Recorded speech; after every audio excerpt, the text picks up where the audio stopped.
straight ahead, sir. There you go. Right here. One more time, straight ahead. And right to me. And right here, Mr. Legend, thank you. Justin, down this way. And right here. Right here, guys, right here. Dustin. Right, please. Sorry, guys. Sorry, guys. One more time. Stress down here. Thank you. One more time to the left. Stay with me. One more time. Spike straight ahead real quick here. Thank you. Right here. Aubrey. Aubrey, right here to the right. Straight ahead. Aubrey, to your right. That's it, gorgeous. This way, please. Aubrey, one more. That's it, yeah. And this way, straight ahead, please. Right here, please. Right here, please. That's it, right there. Right here. One more look.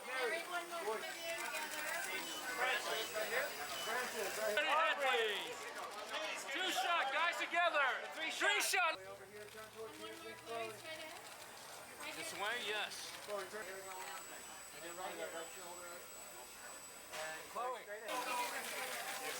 On the right, please. On the right. Spike right here. Spike this one right here. Slide straight ahead. Spike starting on the right. Straight ahead, sir.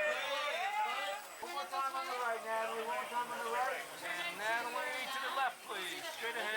Over the shoulder. Yes, over the shoulder. Yes. Gorgeous. Straight ahead.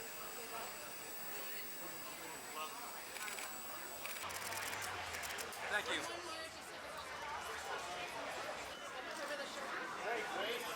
Yep. Oh. Grace over here like that. All the way over the green. Right here, please. And down here. Down here. And guys, Mr. Hoffman, right here, sir. I can distance stop fighting with this. Don't look over here. Don't look this way. All right, one more. Let's go. Guys, together, straight ahead. Everybody to your right, please.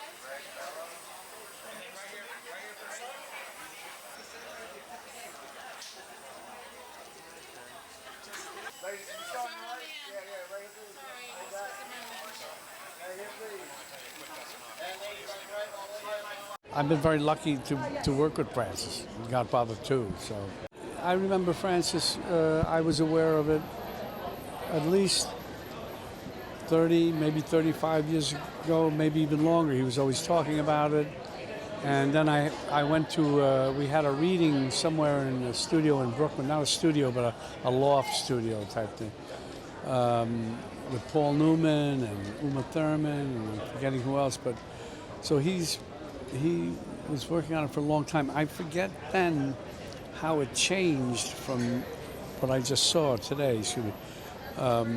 But it obviously was something that Francis had been wanting to do, working on for a long time in his head, blah, blah, blah, I hope they feel the experience of movie going, because so many people, I'm not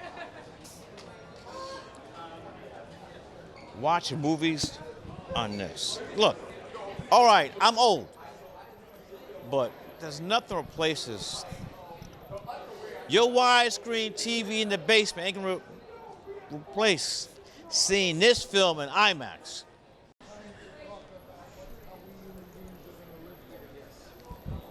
This guy right here, that's my guy right there. Francis. I was at the first screening, the first regular screening of Apocalypse Now in LA. I was doing an internship, Columbia Pictures, 12 noon, the Cinerama Dome, 12 noon, Apocalypse Now. That was, I mean, them helicopters, I'm like, where the fuck is them? Where the helicopters go? Like helicopters flying over your head with the sound design. It was amazing. I'm very nervous. My stomach is churning, but I'm really excited and I love the movie, and I'm happy to be a part of this ride. I'm like, along for it. Francis is incredible. He's very amazing man in general, but also his creative process is like totally, I mean, yeah, seeing it firsthand, you're like, this is definitely why you create things like that. And then when I saw the movie for the first time, I definitely was like, yeah, only Francis Ford Coppola would make this. In the best way possible. I'm so bored. Everything is so boring. Nothing's daring anymore. Everyone's so afraid of like people not liking their work or who they are. And I'm like, guys, just someone make something you love already. You know?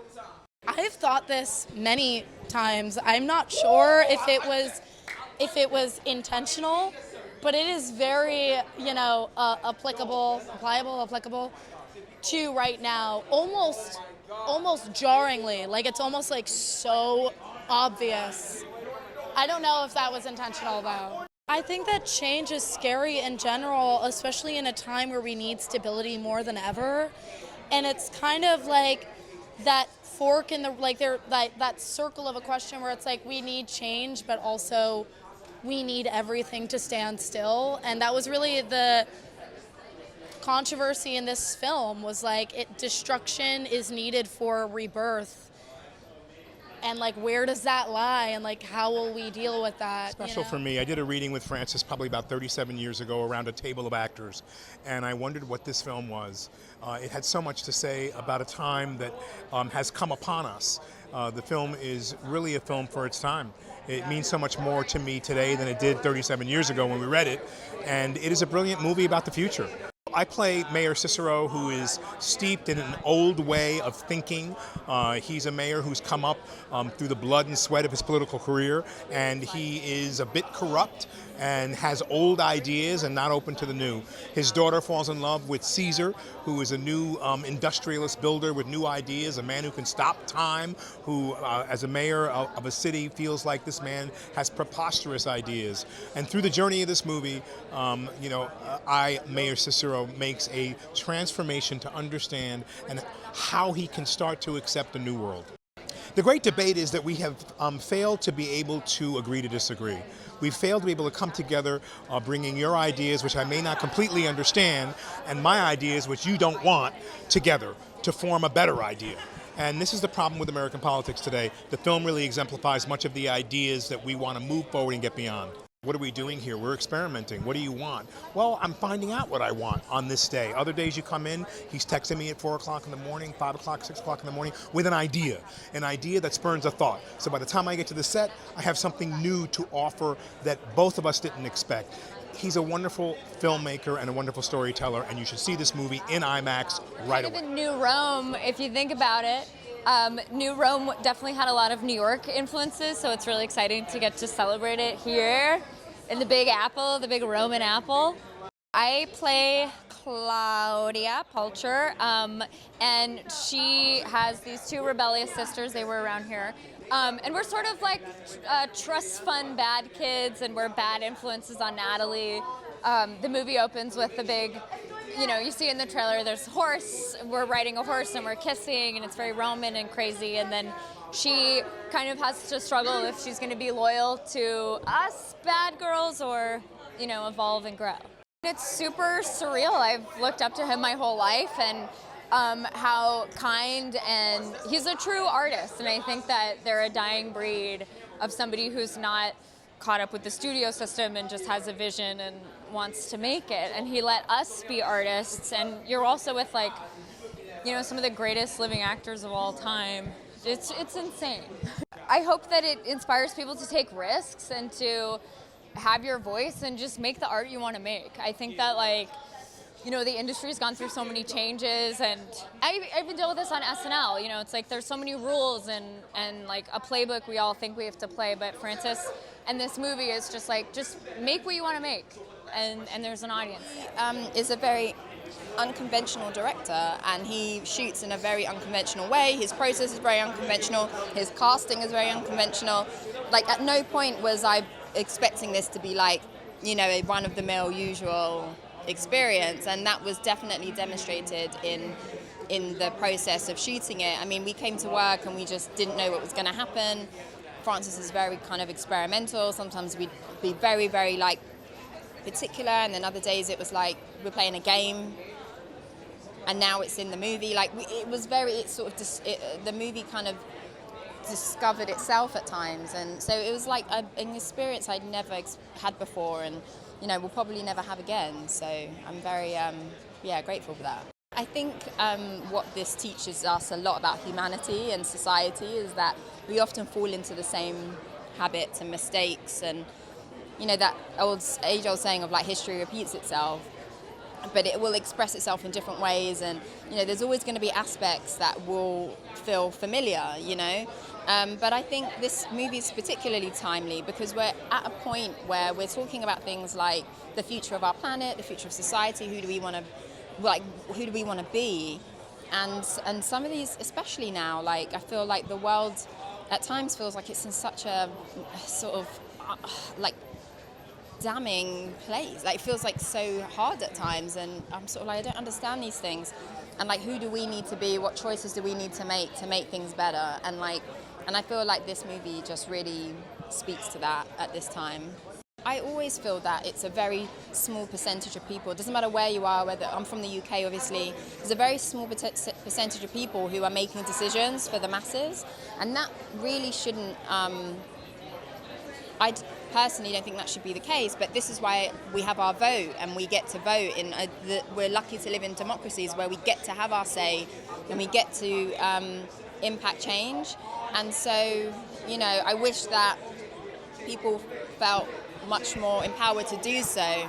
The movie definitely just throws up a lot of questions and doesn't necessarily always answer them in a very like clean, like bow tied, like here you go and fed back to you. I think it forces us as audience members to answer these questions for ourselves, to challenge ourselves, and maybe in our small way we can affect change as we move through our lives, our little corner of the world that we live in.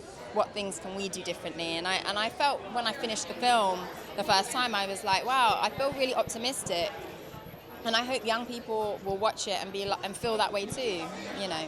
I would make it absolutely law that all animals are like taken care of, and we all are responsible for them, as well as like children. That would be like we would all be responsible for them in like an absolute, I don't know what the law would be, but it would be really like specific. And then there would be lots of local gardens and vegetable patches that people can just take from and like as they please, that we house everybody.